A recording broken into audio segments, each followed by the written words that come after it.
Hello बच्चों। तो partial differentiation का एक और हमारे पास इंपॉर्टेंट क्वेश्चन है। देखिए क्या है। If u is equal to log into x cube plus y cube plus z cube minus 3xyz then prove that d u by d x plus d u by d y plus d u by d z is equal to 3/x plus y plus z. ठीक है, यानी हमें इसकी value निकालना है, इन तीनों का value निकाल के इसके इक्वल प्रूफ करना है।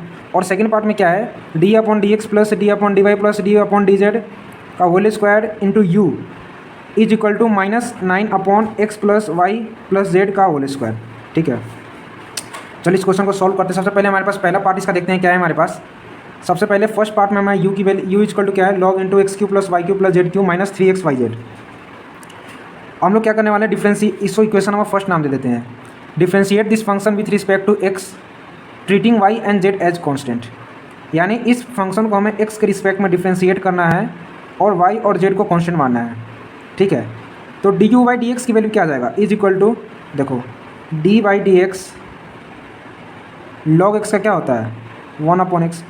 तो लॉग इसको पता है किसके, एक्स के जैसा ट्रीट करना है। अभी क्या आ जाएगा, लॉग एक्स का क्या होता है 1/x, 1/x cube plus y cube plus z cube minus 3xyz।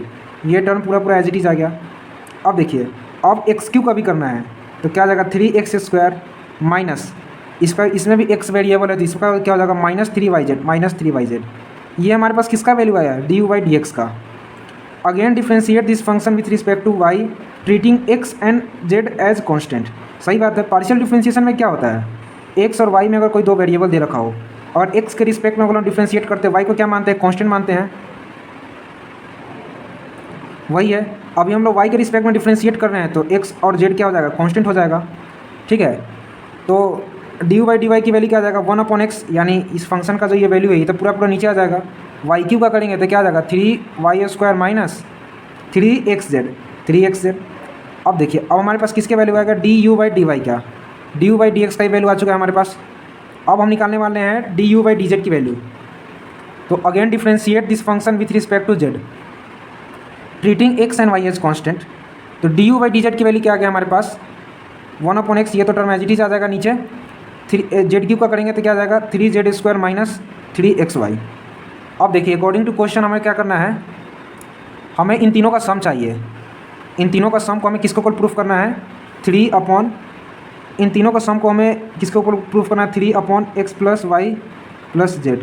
ठीक है, तो d u by d x, इसका इन तीनों का वैल्यू तो हम लोग निकाल चुके हैं। तो d u by d x की वैल्यू क्या आया था 3x² माइनस 3y² अपॉन ये था, d u by d y की वैल्यू ये था और d u by d z की वैल्यू हमारे पास ये था। ठीक है, अब इन तीनों का हमें क्या करना है, ऐड करना है। देखते हैं इसको अगले स्टेप में क्या है। हमारे पास ये आ गया था x cube plus y cube plus z cube minus 3xyz, तीनों का एलसीएम, और इन तीनों को एक साथ हमने इसको ऐसे ऐड कर दिया। अब देखिए 3 इन तीनों ऊपर में कॉमन क्या बचेगा, x² plus y² plus z² minus xy minus yz minus zx, और नीचे ये हमारे पास टर्म है a³ plus b³ plus c³ minus 3abc। एक ये फॉर्मूला होता है, उसको हम लोग ऐसे भी लिख सकते हैं a plus b plus c into a² plus b² plus c² minus ab minus bc minus ac। ठीक है, उसी का यूज़ करके हम लोग इस वाले जो हमारे पास जो फॉर्मूला दे रखा है इसको हम लोग स्प्लिट करने वाले हैं। तो क्या बचेगा, x plus y plus z into x² plus y² plus z² minus xy minus yz minus zx, और ऊपर भी सेम टर्म है तो ऊपर वाले से ये क्या हो जाएगा, कैंसल। हमारे पास क्या बचेगा 3/x plus y plus Z. ये क्या है हमारा रिक्वायर्ड आंसर, और यही हमें प्रूफ भी करना था। कोई दिक्कत नहीं होना चाहिए यहाँ तक। अब इसका सेकंड पार्ट देखते हैं। सेकंड पार्ट में हमें क्या करना है, d by d x plus d by d y plus d by d z का whole square into y is equal to -9/x plus y plus z का होल स्क्वायर। ठीक है, ये जो टर्म हमारे पास दे रखा है इसको हम लोग ऐसे भी लिख सकते हैं, एक अरे जैसे a प्लस बी का होल स्क्वायर है, जिसका मतलब क्या हुआ a plus b into a plus b, 2 बार है। हमने इसको 2 बार लिख दिया, d by d x plus d by d y plus d by d z, d by d x plus d by d y plus d by d z, और एक बार इसको u से ही मल्टीप्लाई करना है तो इसमें हमने u से मल्टीप्लाई कर दिया। कोई दिक्कत नहीं होना चाहिए यहाँ तक। अब हम लोग फर्स्ट पार्ट से भी क्या निकाले थे value, d u by d x plus d u by d y plus d u by d z की वैल्यू क्या था 3/x plus y plus Z. इसको ही फर्स्ट पार्ट से हम लोग इसकी वैल्यू निकाले थे। इसके जगह पर हम लोग ये भी लिख सकते हैं, बिल्कुल लिख सकते हैं। तो देखिए क्या हो गया, d by d x plus d by d y plus d by d z into 3/x plus y plus z. इसका मतलब होगा कि इसको एक बार x के साथ डिफ्रेंशिएट करना है, एक बार y के साथ, एक बार z के साथ। तो एक बार d by d x into 3/x plus y plus z plus d by d upon d y into 3/x plus y plus z upon del z into 3/x plus y plus z. अब ये क्या है, ये पूरे term को x जैसा treat करना है, ठीक है।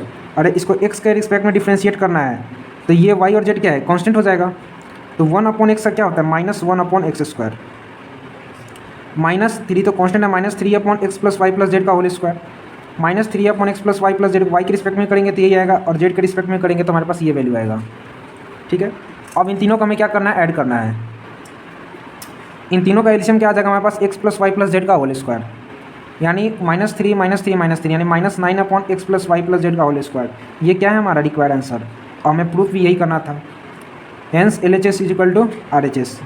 उम्मीद करता हूँ कि ये क्वेश्चन आपको समझ में आ गया होगा। मिलते हैं आपसे अगले क्वेश्चन, तब तक के लिए धन्यवाद।